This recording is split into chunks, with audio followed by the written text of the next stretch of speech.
You may have enjoyed the Captain America series and Captain America with his mighty shield, all the strength going on there in the movie as he overcomes the powers of darkness and evil during World War II time, and then right, of course, into the present, whether through the comics or through the movies. Marvel presented and Stan Lee presented this Captain America superhero that we all came to enjoy and love and trust in.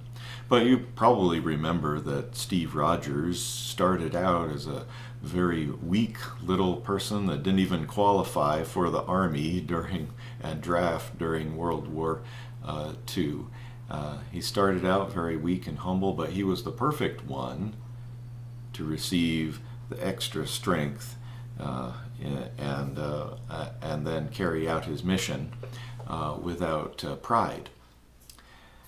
In the Bible, King David was in a similar situation. He had been overlooked for the army. He was too young, and yet he had been anointed by God, and he went out to visit his brothers in the army, and the enemy of the Israelites, Goliath, a giant man with enormous strength, was intimidating the army day after day. The Israelites ran away from this warrior of the Philistines. And you know the story, how David then was given the strength, emotional and courage, and to approach Goliath in the strength of the Lord and to triumph over him. Saul tried to equip him with Saul's own armor, but David didn't need that. He only needed the armor of God, and it was all in God's strength that David triumphed over Goliath. So when we come to Psalm 21 and the first verse, and David writes, "O Lord, the king rejoices in your strength." We have some of the background then for David writing about the strength of the Lord, because he personally experienced that victory through him. Not that David himself was strong, but the Lord was working through him in a mighty way.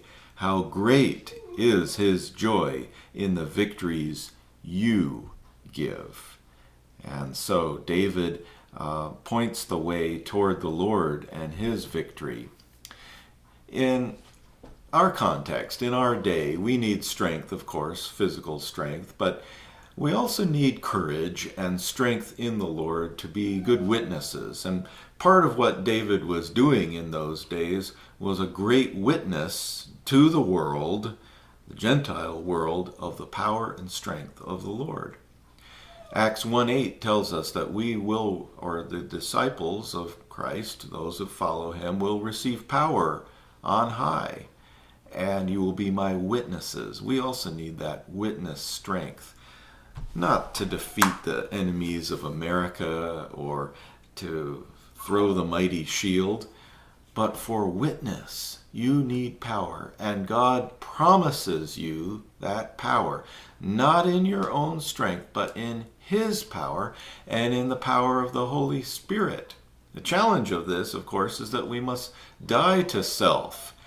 And if we can really do it on our own strength, then we don't need God. But Jesus says, if anyone would come after me, he must deny himself, take up his cross, and follow me.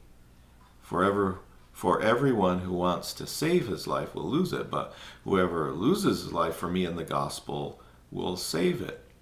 So to truly rejoice in the Lord's strength is to come to the end of our own strength and find that we are not alone. God has given us the power and the opportunities to display his power.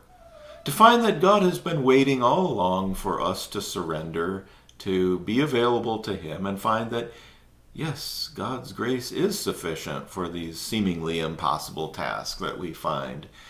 And in order to rejoice in the Lord's strength and in his salvation, we first have to despair of our own power and then cry out with faith, like Peter did when Peter was sinking into the Sea of Galilee.